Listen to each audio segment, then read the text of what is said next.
Dr. Endicott would have had a restful evening if it hadn't been for a blood-curdling scream coming from the main corridor. The noise had startled him, and he had spilled his tea as a result. Blast! Now what? He was frantically sponging himself as he ran down the hallway. When he reached the source of the commotion, he found two orderlies struggling with a new arrival. "Please," the disheveled man said as he pulled away from the attendants. "I'm not mad. I don't belong here." Dr. Endicott went over to the orderlies and whispered something the man couldn't hear. They nodded demurely and walked away. The man flinched as they passed him. "Don't be afraid. They're going now." The doctor smiled at him. He walked toward the skittish new patient as he began to look around nervously for an exit. "Good evening, sir. I'm Dr. Endicott." The doctor held out his hand, but the man didn't move. "Let's talk in my office, and I'll have one of the staff bring us some tea. Would that suit?" The man nodded and followed the doctor into his office. The doctor waved at a chair sitting in front of a large oak desk. "Have a seat, won't you, Messer? Or what did you say your name was?" "I didn't say. But since you're being polite, I won't be rude. My name is Jonathan Carstairs. Why did the police bring me here?" "Well, that's what we're going to discuss." The doctor motioned to the seat again, and Jonathan finally sat down. "Where's my wife?" "We're going to discuss that too. It seems you're here because of your wife. We need to take care of her." "I'm taking care of her," Jonathan answered abruptly. "Well, you see, that's the problem. It's the way you take care of her that concerns us." "Who's? Mace?" "Well, your family, friends, neighbors, your pastor, the community at large. I admit that I probably dote on my wife too much, but I don't understand why people treat me as if I'm mad. I enjoy spoiling her, it's true, but to call our love debauchery is inaccurate. So you do notice that others find your predicament to be a strange one." The doctor slowly picked up a pen and began jotting down notes. "I don't think it's strange. A photographer came to our house last week to take our picture. Daguerreotypes are all the rage, you know. It was our first picture together. Naturally, I wanted a picture of me kissing her, but when I placed my lips on those of my beauty, the photographer's assistant fainted. The photographer nearly dropped the plates. My wife always tells me not to worry, to just ignore the others who judge us so harshly. She understands me, and she is so patient and good. I know it's difficult for her to not be able to walk anymore, and she requires so much care and assistance, but it's no hardship for me, really. I love taking care of her. She has always been a marvel to me. She looks as fragile as a porcelain doll." The doctor nodded and continued writing on his pad. "When we found out she was with child, we were elated." Jonathan continued. "She had always wanted to be a mother, and I knew she would be an excellent one. Alas, she had a terrible time of it, and the baby was stillborn, my wife. Well, she was ill for so long. But now she is better, and when she regains her strength, we'll try to have another. So you see, doctor, you can't keep us apart. We need to remain together so we can begin anew. I've tried to maintain our privacy, particularly around the maids.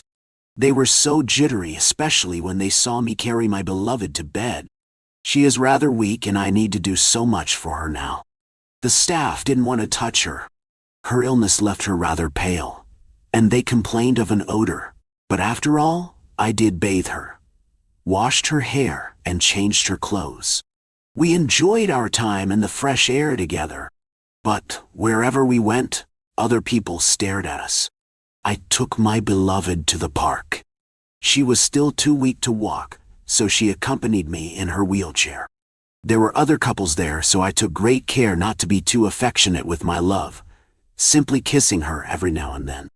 Some of the women swooned, and the men looked at me with such anger. I don't know why they reacted so strongly. I think it's normal for a man to show affection to his wife, but I suppose society has become so intolerant now of public affection. Several days after our child's death, visitors stopped coming to the house, and inexplicably, the staff all handed in their notices. The pastor at our church came by and began to argue with me. He said my soul was in mortal peril because of my fixation on my wife. He says my love for her is unnatural. How could that be? Doesn't the Bible say that husbands should love their wives as Christ loves the church? And isn't that what I'm doing? Soon after the clergyman left, there was a pounding on the door. As soon as I opened it, 2 policemen barged in, demanding to see my wife. Naturally, I wheeled her into the drawing room so they could see her. As I tried to console her, for she was clearly disturbed by her presence, they looked at her with such horror. I tried to explain to them that they mustn't misinterpret my darling's silence. She has always been rather shy, and the looks on their faces made her feel uncomfortable, I'm sure. And of course, she is still trying to get over her illness, and it is exhausting for her to...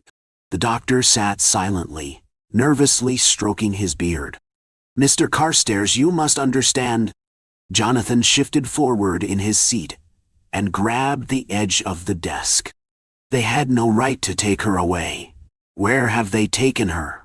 I must see her. They've taken her to the graveyard, of course. To see our child's grave? I took her for a visit only yesterday. No, Mr. Carstairs, they've buried her. Buried? But you can't bury someone who's alive? That's just it, Mr. Carstairs. Your wife died in childbirth. She's been dead for over a fortnight. Tell me, who do dangerous people target? It's the people who walk slowly, looking at their feet, or looking around at the beauty of the world. Or at least that's what most of them target. But some ignore how you walk or how you look at the world. For some, there is no rhyme or reason, just bad luck. One day, you're walking home. It's not yet dark, but the sun is setting. There are a few clouds in the purpling sky, but none are threatening to rain on you. You might have something to protect yourself, on your keychain or in your pocket, but it doesn't matter. You're walking home, through empty streets, with only the quiet wind to accompany you. It might have been nice, a time to think deeply about things, but today, you don't feel safe. The hairs on your neck are standing at attention, and you can't help but look behind you every other second. You reassure yourself by saying that there is no reason for you to be afraid, but the goosebumps on your arms know better. It feels like someone else is there, watching you, like you're a rat, skittering to safety, that they are about to pounce onto and sink their teeth into. The empty street doesn't feel safe. The slight breeze feels like whispers, telling you to run. Every time you turn a corner, you are prepared for something to jump out at you, and every time you turn around, you think you're going to see a figure pouncing. You're scared, but you shouldn't be. You've walked this way before, maybe not recently, but you know this path. You know how to protect yourself, and you know that something like this would never happen to you. You just have to keep calm and walk home, and then you'll be safe. Tonight you'll tuck yourself in, leaving all the light off because there's nothing to be afraid of, because it's all in your head. It has to be, right? A crunch behind you sends you a foot into the air, but looking back you see that it was just an old chip bag falling out of a trash can someone forgot to put the lid on. See? Nothing to worry about, nothing to be afraid of. Nothing at all. It's just your imagination. Getting back to your walk, you take longer steps, making the excuse that you're hungry and want to get home quickly so you can make yourself food. But I know better, you're afraid. You're terrified that it's not all in your head. that you're that one unlucky person who got targeted by the scary man you once saw standing and staring right through you. Another sound, a slosh, surprises you once again, but it is nothing, just the wind moving the gross, gas-filled water pooling by the road. Still, that splash gets your heart pounding, and even when you get back to walking, your heart won't slow. It's thump, thump, thumping quickly in your chest like it wants to run.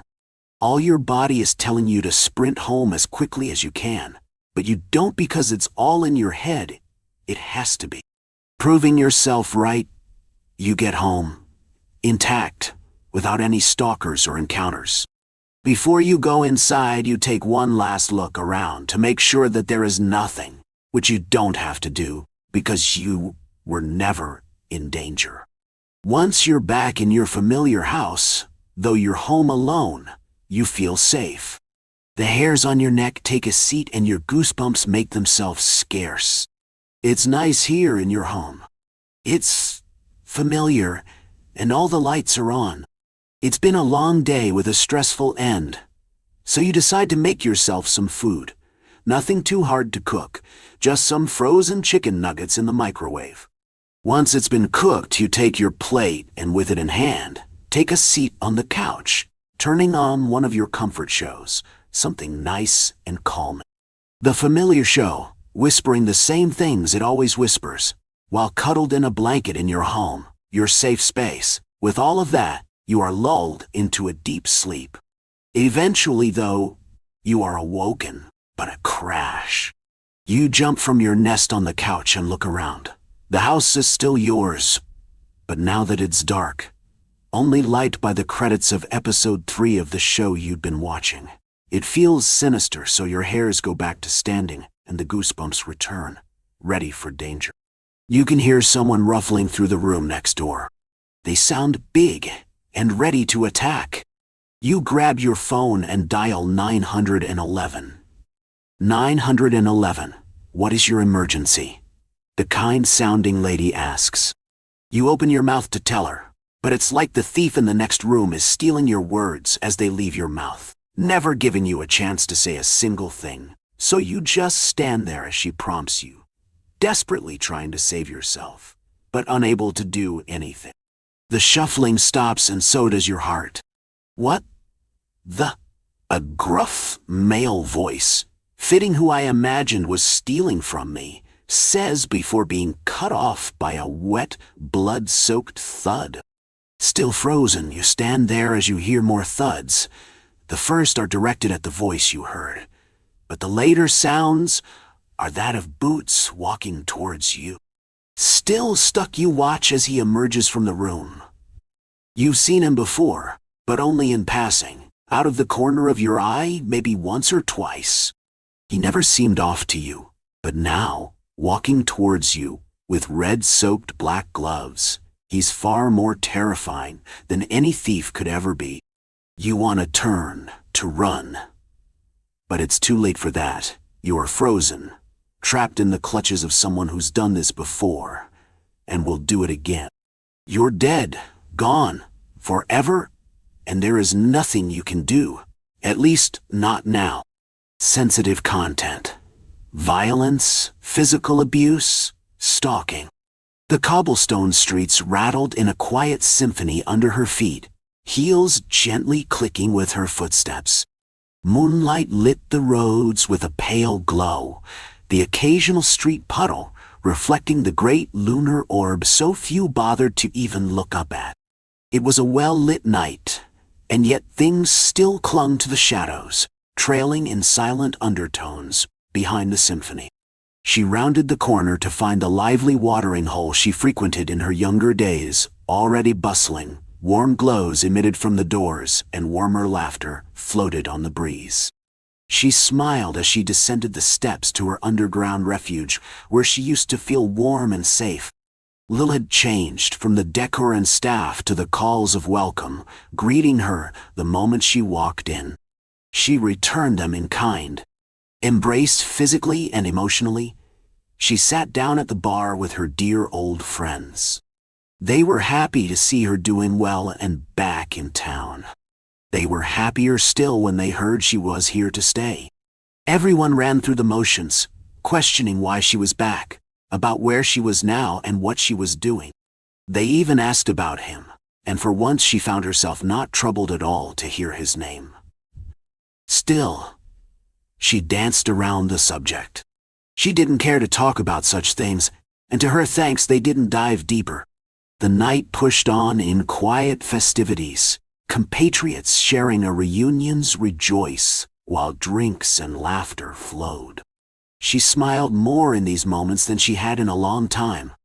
It was one of the better nights, one she was happy to let go on. It was only 10 before she finished, and bid farewell to her compatriots, who complained and implored her for a drink other than the one she'd nursed all night.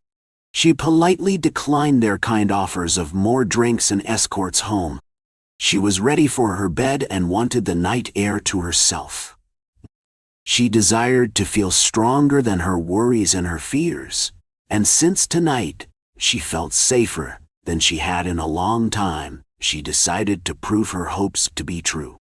At first her feelings kept, with her stroll through her old stomping grounds bringing nostalgic beauty to the senses. The air was cool and fragrant with sea salt. Looking over the bluff, the ocean waves rolled in pale white foam. The white adobe of the buildings below shined in the night as the moonlight bounced off of them. She thought it perfect to take a picture and pulled out her phone. And that was when she saw him. He wore dark clothes, almost invisible in the reflection of her black phone screen. But the moon was what gave him away, as even his clothes were a faint glimmer. She froze for what seemed like a century, heart palpitating in her chest, and no air seeming to come in. She knew it was him. She knew down to her bones and soul it was him. She wanted to cry and scream and run, but instead she froze and stared and waited. Dread creeped in as she accepted he'd found her, and it wasn't some twisted nightmare. Hope began to leak away. Then all at once she had the strength. Maybe it came from her memories of safety, moments ago, or from her newfound freedom and independence, or even just the passing of time. For whatever reason it may be, she found herself beginning to act. She unlocked her phone and took her picture of the countryside, forcing a smile on her face. She stared at the surroundings for a moment to hide her thoughts of what to do. Her first instinct was to return to the bar, but he was already behind her on the path back. She could scream, but she doubted anyone would help fast enough. She could run, rip the heels from her feet, and just put everything into flying down the hill. Not yet, she thought. That would come later. So with great hesitancy she began to walk back home. Now hyper-aware, she could feel him following her. His shadow mixed with those of the buildings and the streets. His footsteps made no noise, though she felt she could feel the vibrations within the cobblestones. Her heels no longer were a symphony. She felt it more to a church bell, chiming ever closer to the end. Her breathing, much as she tried to control it, elevated. Her blood pounded in her ears. Every footstep a nightmare, as she desperately sought refuge with her eyes. They darted around the nighttime scenery, seeking a safe spot that she might pounce toward. And yet, she found none. She was minutes away from her home when the pace changed in his steps. She could feel his hands opening and closing like talons, his muscles coiling, and his step ever so slightly increasing. She couldn't say how, but she knew it just as she knew it was him when she first saw his figure coiled in the shadows. Just as she knew it was now time to run. The heels were off in an instant. The first fell clattering to the wayside, and the second was kicked back into the shadows to hopefully strike him. Within a microcosm of her mind, she wanted to try and grab the heels, knowing they were her favorite pair. She almost laughed at how ridiculous a thought it was. She thought maybe it was the stress. She thought of these things barely at all. She was now running for her life. Her breath was even more of a rush, the blood a deep, pounding drum. She willed her legs to move even as they already tired, even as she wanted to give up. Tears already streamed down her face. Her breathing was almost a sob, and her eyes grew wide when she looked back and saw he was getting closer. He was faster. Her only advantage became that she knew the way forward. She dipped into alleys, around corners she knew by heart since she was a little girl. She started to scream into the night before she worried it would lose her air. Nary a sound could be heard over her feet anyway. No one seemed to answer her cries aside from his pounding feet behind her. Her fear attempted to make her fail. It wanted her to stop running, telling her to keep screaming and drain more of her precious air. She refused it, however, because by some miracle she'd gotten to the grove. It was the place she always associated with arriving at her apartment. The apple trees her neighbor grew filled both edges of the path, all the way to the cobblestone stairs that beckoned her home. She had her new life there, her new home. Her family was gone, her friends were back at the bar, and her past was now chasing her down. That apartment was her safe space, now more than ever. Her feet hit the dirt path in soft thuds, scrambling desperately on new terrain. His feet were moments behind. She could feel his entire frame behind her, ready to pounce and gaining on her so very quickly. She made it to the stairs, taking them leaps and bounds as she could feel her final push within her. She made it to the top stair before he caught her. He grabbed her by the hair, and she immediately screamed. She screamed and screamed and screamed as her head was jerked back, and he grabbed her around the waist with his other arm. He pushed her against the railing as she thrashed about, trying to gain leverage on her so he could drag her away. She refused him in every way possible, fighting every inch and every step. He wasn't used to this, having last seen her beaten and swollen. He'd never had her fight back. He let go of her hair in order to pick her up and drag her down the stairs. She didn't lose her chance, swinging around in his arms so she faced him. He didn't have the beard then, and yet she knew it was him now. She knew those eyes, and how little they held. Nothing but anger and indignity. She had the urge to claw them out, and so she stuck her fingers in them. Now it was his turn to scream. Every time he batted her hands away, she clawed and fought and screamed and gouged and did everything she could to make him release her. He held firm until finally she sunk her teeth into his face and tore a chunk of skin away. He cried out as he let go, stumbling backwards, holding his bleeding face and angry, indignant eyes. Then he lost his balance. He crashed down the stairs, falling backwards and seeming to hit every step on his way down. Each thud was ugly, a symphony out of order that didn't so much echo but encompass the night air. Then it was utterly, brutally quiet. For a while, she just stood at the top of the stairs looking down at him. She felt her face and body to look for bruises and pain she was used to. Then she realized they were on him instead, and the stress caught up to her as she retched over the railing. Then she truly had nothing left, and she sank onto the top stair. She thought about calling someone, but instead she just looked at him from afar. He was broken, chest wheezing slowly up and down, while the rest of him failed to move. He started to make an ugly choking sound that sounded more like a strangled sob than a breath. Then he was silent. He didn't move again. She felt the heaviness now that it was over. Everything was processing at once, and none of it was sticking. She looked at her blood-caked nails and fingers and felt sick.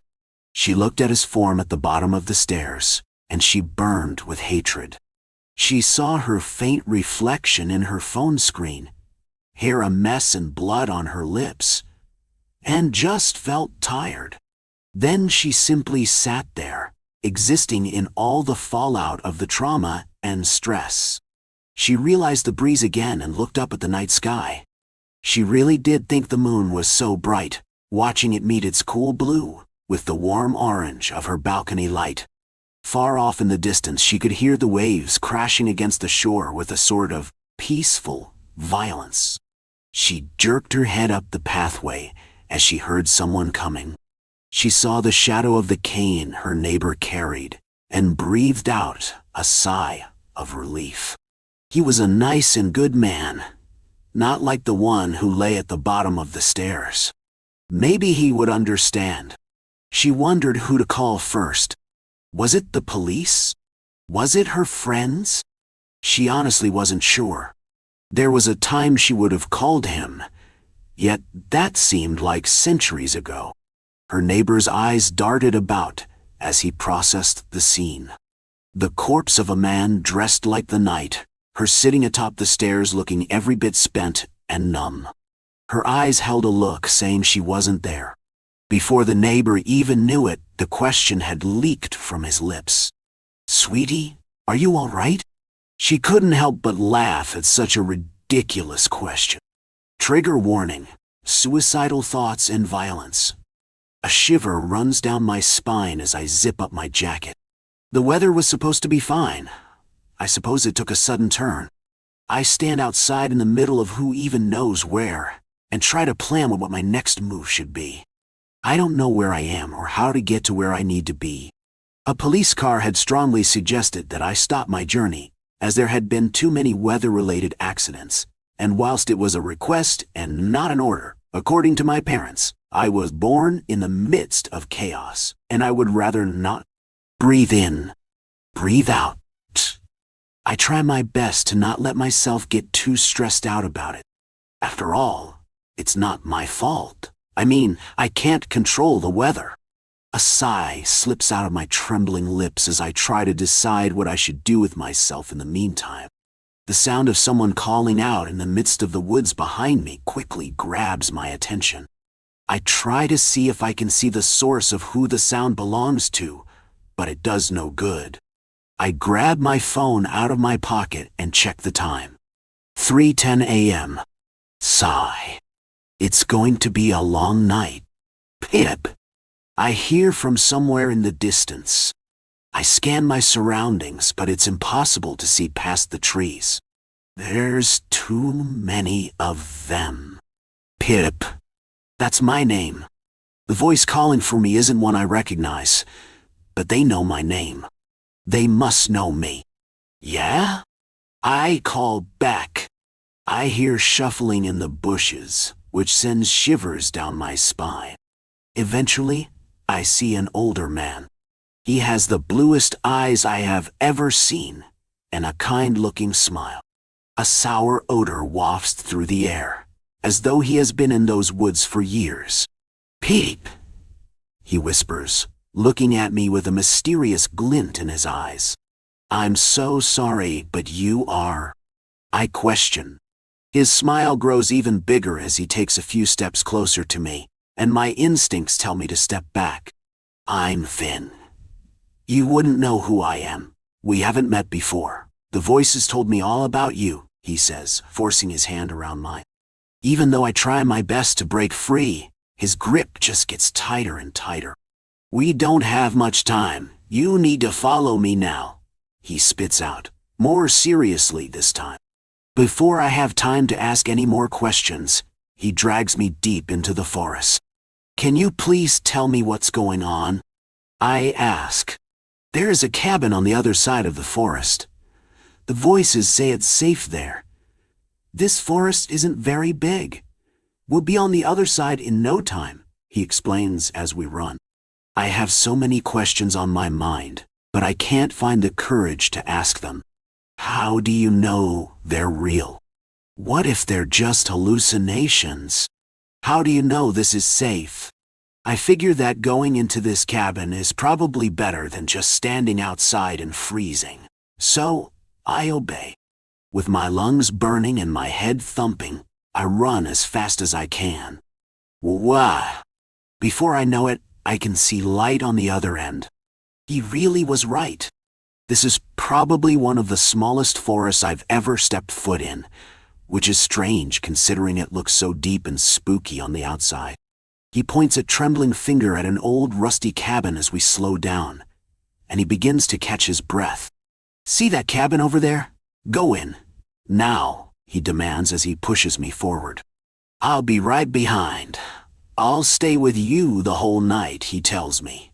I strangely listen to what he's saying, even though every fiber of my being is screaming at me to run in the opposite direction and hide. Finn pushes the door of the cabin open, and as it creaks open, I notice that it's pretty much just a large room of nothingness. Calm, he says as he walks to the other side of the cabin and sits me down on the floor. I have something to tell you, he says, once we're inside the warm, cozy cabin, shuffling closer towards me. Yeah? I ask, finding myself beginning to trust him more now than before. He seems like a kind guy. I'm not real, he tells me. I don't know how to respond to this. How can you respond to something like this? I'm not real, he repeats. Look. He pulls his phone out of his pocket and opens the camera app. I see myself looking back at me, but he's not there. This can't be right. His eyes cloud over sadly. What are you? I attempt to ask, but it just comes out as a broken whisper. A figment of your imagination. You're a psychopath. You've seen a lot of things. A lot of dark things. Your mind is a dark sea. Let me help you. Let me end you. He whispers back. All the saliva in the mouth goes dry, and my heart beats so fast and hard, I'm shocked it doesn't beat right out of my chest. That's the common misconception with people like me. That we want to kill ourselves. It's not that I want to die. That's not what I want at all. I just want a life that's different from the one that I'm living, but I believe that I can achieve that if I put my mind to it. I don't want to be dead. I can't die. I have so much left to live for. Finn steps closer, his blue eyes gleaming in the dim light of the cabin. I back away, my mind racing, trying to make sense of everything. This man, or whatever he is, has dragged me into the middle of nowhere, and now he's telling me he isn't real. That I'm the one who's broken. That I'm the one who's a psychopath. You're lying, I finally managed to say, my voice quivering. You have to be lying. I wish I was, he replies, his voice eerily calm. But this is the truth. I don't exist outside of your mind, Pip. I was created by you to protect you from something, to help you face it. But now, you need to end this. I swallow hard, my hands shaking. What are you talking about? He pauses, tilting his head as if he's listening to something only he can hear. His eyes darken. They're coming, Pip. The voices. They're here to remind you. You've hurt people before, haven't you? I stagger back, hitting the wall of the cabin. The air feels heavy, thick with something I can't quite place. Memories, flashes of something, begin to surface. Fragments of blood and pain. Of faces I don't recognize. Faces that scream. No, I mutter, shaking my head violently. That's not true. I haven't. You have, Finn says softly, his voice almost kind. You've killed before, Pip, and you're going to do it again. I drop to my knees, clutching my head as the voices begin to flood in, screaming accusations. My hands tremble as I realize that I can't trust myself. I can't trust my own mind. I don't know what's real anymore. Finn kneels in front of me, his expression full of pity. This is the part where I was always meant to help you, to take you away from all of this. You can't keep living like this. Pip, you need to let me help you. Tears sting my eyes as I look up at him, barely able to think. I want to scream, to run, but there's nowhere to go. Nowhere to hide from the storm raging in my mind. How? I choke out. How do you end it? He leans in closer, his hand gently touching my face. It's simple, he whispers. You let go. The world around me seems to blur, the cabin fading away as a deep, crushing sense of inevitability settles over me. In my hands, I feel the cold steel of a knife I don't remember picking up. But it's there, in my grip, heavy and real. You always had it with you, Finn says quietly, his eyes locking with mine. It's time, Pip. You have to finish this. You have to kill her. In a horrifying moment of clarity, I understand. Finn isn't here to kill me. He's here to make me see what I've been running from. The person I need to kill is her. Me. No, I whisper, my voice cracking. I can't. You have to, he insists, his voice taking on a darker edge. You've lived long enough in this nightmare. Let it end. I look down at the knife, my reflection staring back at me from the cold blade. I don't want to do this. I don't want to die, but I also question if maybe there is a hint of truth behind his words. It's true that I'm not satisfied with my life. What if it won't get any better? Sometimes my mind feels so heavy that it begins to make my body feel oh so heavy. And sometimes I struggle to even walk, because I feel like a million heavy chains are strapped around me, weighing me down. But I want to give it a chance. I want to give life another chance. I'm only 17. I haven't even truly lived yet. Please, I beg, but I don't know who I'm talking to. Finn, myself, or something else entirely. His hand closes over mine, guiding the blade to my chest, just above my heart. It's the only way, Pip. Let go. Hot, wet tears begin to stream down my cheeks. But then, in a sudden rush of resolve, he pushes the knife forward. The pain is instant, searing through my body. My vision blurs, and I hear Finn's voice, softer now, fading into the background. It's okay, he whispers.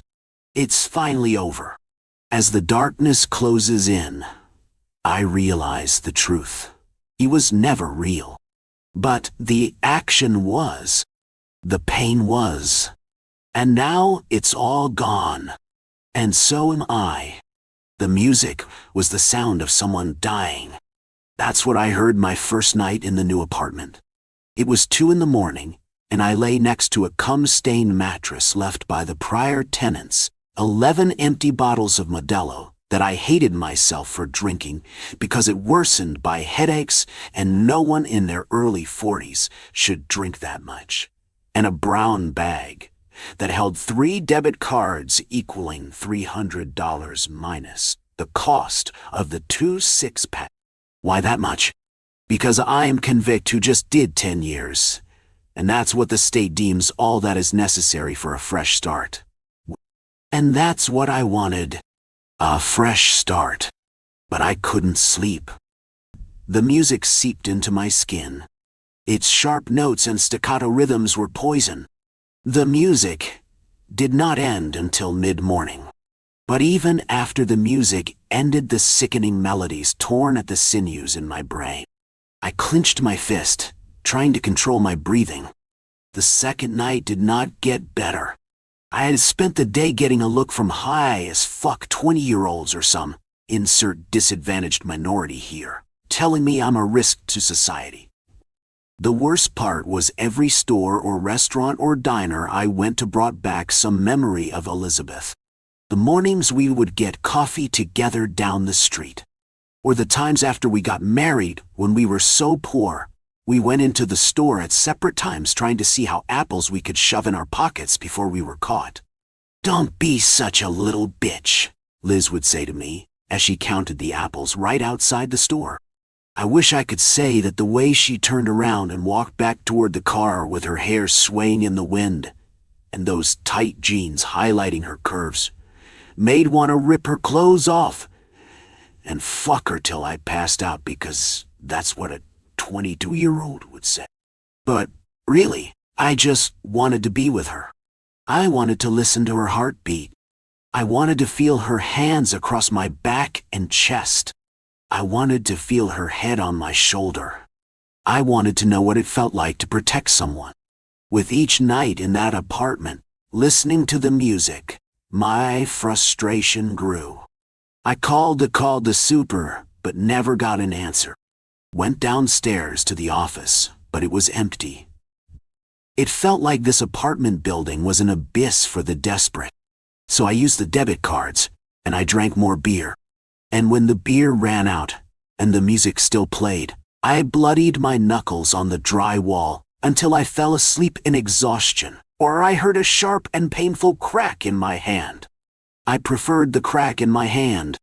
It's what I deserved even after the sentence. Even after the time in prison. There is never a good reason to be an alcohol, though I suppose some reasons are better than others. Because of what I did, someone died. Because of what I did, I lost everything. Worse still, Liz lost everything. Don't judge me for how I deal with my problems until you've stared down the same shit I have. After a week with no sleep, I wanted nothing but to wrap my hands around that pianist, if you can call them that, and squeeze until I heard nothing but silence. I'm not a bad person, but it's easy to be a good person if you aren't desperate. Desperation changes everything. I left my apartment and walked the few steps over to the next door, listening to the music. If Liz were here, she would have found a better way to deal with it. I missed her. But I suppose it's easier to let someone go if you didn't deserve them. But I knew I could be what she wanted me to be. The music stopped. I took a deep breath. Footsteps pattered behind the door. Something felt off. And after a few seconds, I no longer wanted to hear. I wanted to be back with Liz, binging The Office or Family Guy. I wanted to go back to that night we celebrated our 10-year wedding anniversary. We'd gone to Wendy's because we couldn't afford anything else.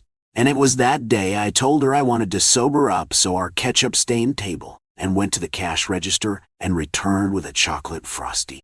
Can't get drunk on this, can you? Guess I can't. I pulled her close. I told her I loved her. I said I wanted to be with her for 1,000,000 years. And she told me she wanted to have a baby. I could still smell Liz's perfume fight the smell of sweet barbecue sauce and chicken nuggets as waited by the door. My body was ice in a dark cave. The door opened.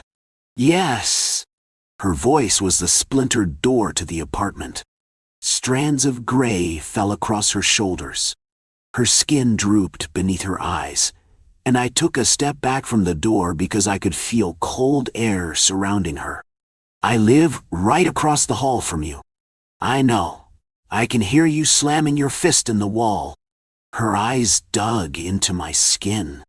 How did this conversation become about me? I took a step forward. Listen, boy. I'm not a boy you fuck. I couldn't say it, but I wanted to. Something was wrong. Seriously wrong. What was she hiding? Liam May. Wow. You aren't special. I get you're mad. I bet you have some tearjerker story behind those blue eyes as to why you ended up in this shithole. But let me save you some time and effort. You'll never leave. You'll never get out.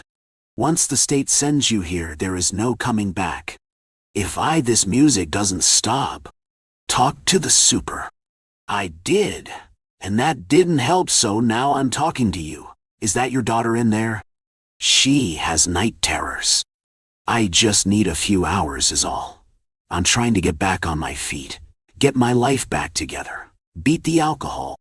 I'll do what is best for my daughter like I always have. Now please." The music stopped. A guttural moan echoed from the living room. The woman turned around.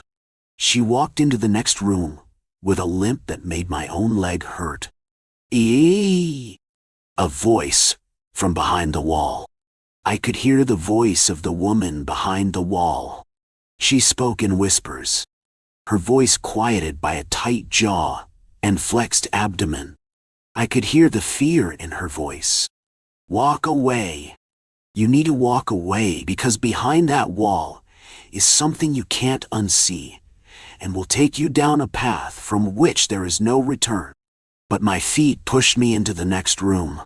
Sweat laced with beer dripped down my forehead. When I reached the next room, the music started again. There was something about the elegance of seeing this little girl's fingers glide across the keys. Her arms move like gentle waves through the octaves that distracted me from the horror of music.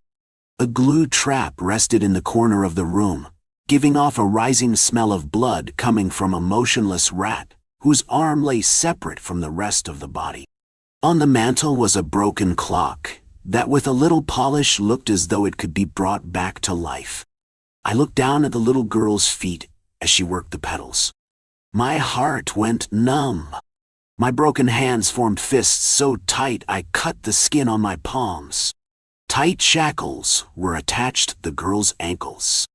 They were so tight, it looked as though bruises had formed below and above the metal. "What's going on? Don't fucking judge me." The girl looked at me. She stopped playing.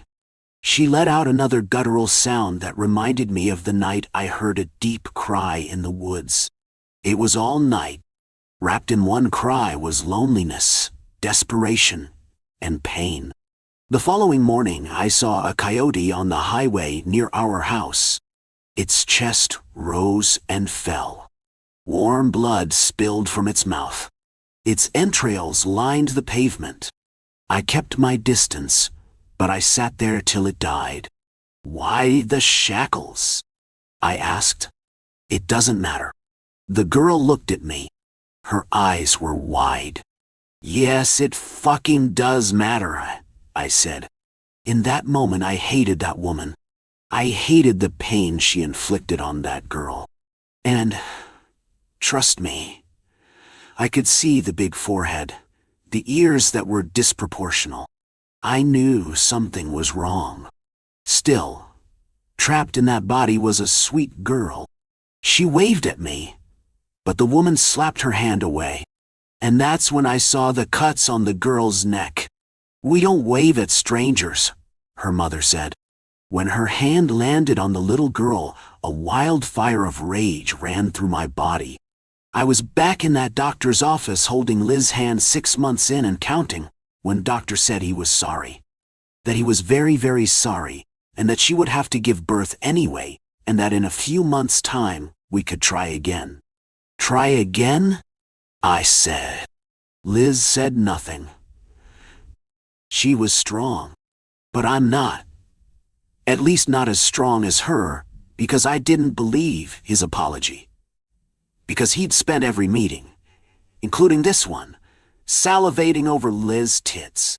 "Fuck you and fuck your apology," I said to him, even though I knew it wasn't his fault. Everyone has a tragedy, but that doesn't make your less tragic. It just makes you more human. "Please get out right now," the woman said. "What are those for? You don't understand. She is sick. She'll hurt me if I don't defend myself." Bullshit. I reached for my phone. "What are you doing?" "Calling the police." "No, you can't. She needs me." She walked toward me. She had something in her hand, but I was too focused on dialing as fast as I could. The limping woman walked faster. I put the phone to my ear, but by the time I heard a dial tone, pain exploded in my abdomen. I hung up the phone and pressed my hand to my shirt. A pool of blood widened just below my ribs. The limping woman was staring at me, and that's when I realized I totally missed it. She stabbed me again. I dropped the phone and fell to floor. I watched her pick up my phone, stare at the home screen, and smile. "Cute," she said. She was looking at a picture of me and Liz holding the sonogram at our baby shower. I wanted her to die just for saying that. I said nothing. And a few moments later, she bent down and stroked my hair. Then she shoved the blade in my abdomen again. "You didn't need to come here tonight," she said. The smell of blood brought my back to the delivery room. When they pulled her out, my wife, her body was limp, and she wasn't crying. Liz didn't want to hold her, so I didn't either. But for a brief moment, as my baby was passed around like a petri dish, one of her eyes seemed to open. I saw green eyes. I saw love reflecting back at me. I saw the purest form of beauty there is in a world rotting away in hate. She looked at me. I know she did. I grabbed the limping woman while the blade was still inside me. I pulled the blade out and sliced at her ankles till she fell to the ground. I crawled on top of her, angled the knife toward her heart, because I thought somehow if I cut it out of her and ate it, that would bring my daughter back into this world. Might reverse the clock so that I didn't leave that hospital room that night and get so drunk that I'd get back in the car and kill somebody on I-76 trying to get home. That I wouldn't have to look at Liz as see nothing but sadness and disappointment when I was supposed to serve her and my family and bring us joy. The little girl stood up from piano bench. The chains jingled as she walked over to the mantel and grabbed the clock. It looked heavy because she carried it over her shoulder across the room. When she was close enough to her mother, she raised the clock and brought it down on her mother's face. Her legs flailed. The glass face cracked. Blood spewed out across the wall. The little girl picked it up, raised it high, and then brought it down on her again. And again. And again. When she was done, she returned to the piano. The shackles were still on her feet. Cuts still lined her forearms. Blood pooled from the limping woman's motionless body. The white keys were covered in blood as she started to play again. But the music was different. It was the music of hope. The music of forgiveness. The music of a father who loves his family.